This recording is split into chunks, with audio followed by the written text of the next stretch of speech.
There she goes over that way. Here she goes. Come on. In a house in Maryland, a room sits filled with toys bought for a little girl who never got to play with them.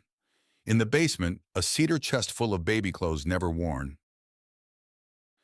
In 1997, when Sabrina Aisenberg, then 5 months old, disappeared without a trace from her crib, authorities suspected her parents, Steve and Marlene.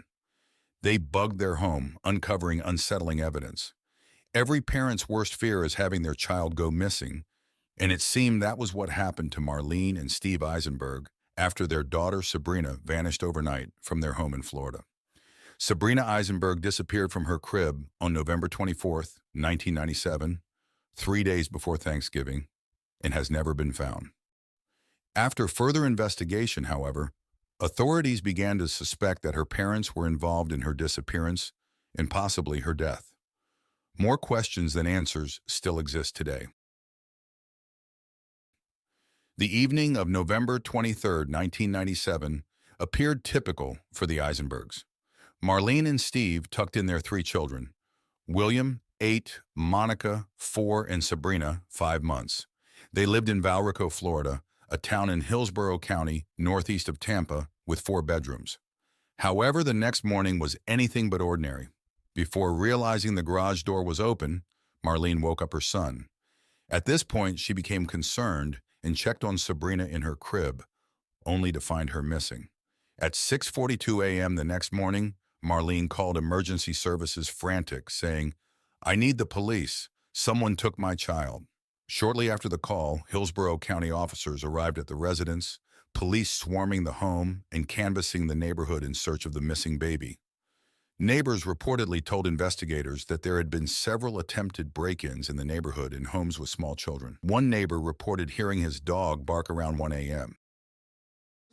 For them to bark in their kennels, they heard something. When he let the animal out, he heard a baby crying somewhere in the distance. He thought it was strange because none of his immediate neighbors had small children. It didn't seem like a break-in at first glance. Aside from little Sabrina and her yellow blanket, everything else in the house was in order. However, the police found it peculiar that there were fewer pictures of Sabrina than of the other 2 children. They also noted that the couple's manner seemed strange and their stories didn't always align. Video footage of Sabrina just before she vanished raised even more serious concerns.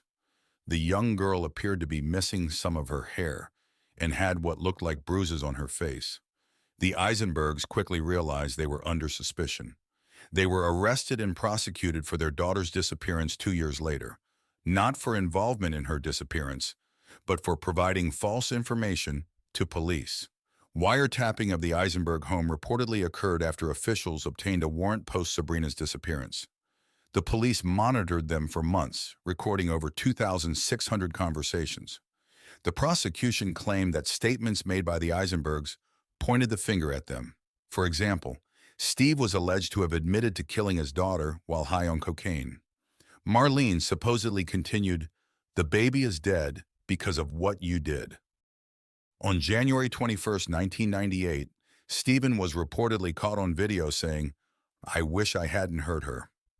The following month, Stephen was overheard asking Marlene, "They don't know the truth, right?" Marlene responded affirmatively, saying, "Nobody knows what we did."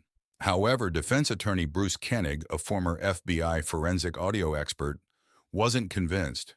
He did not hear the same incriminating comments that prosecutors focused on when he listened to the tapes.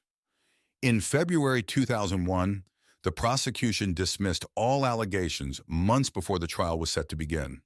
This decision came after a federal judge ruled that several tapes were incomprehensible due to background noise and suggested that authorities might have manipulated several out-of-context recordings. Ultimately, an appeals court awarded the Eisenbergs about $1.5 million to cover their legal costs. After many years in Florida, the Eisenbergs moved to Maryland in 1999 with their children, William and Monica.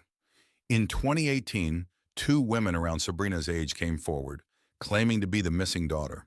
However, DNA tests showed no genetic link. If found, Sabrina would be a grown woman with a story the world would be sitting on pins and needles to hear.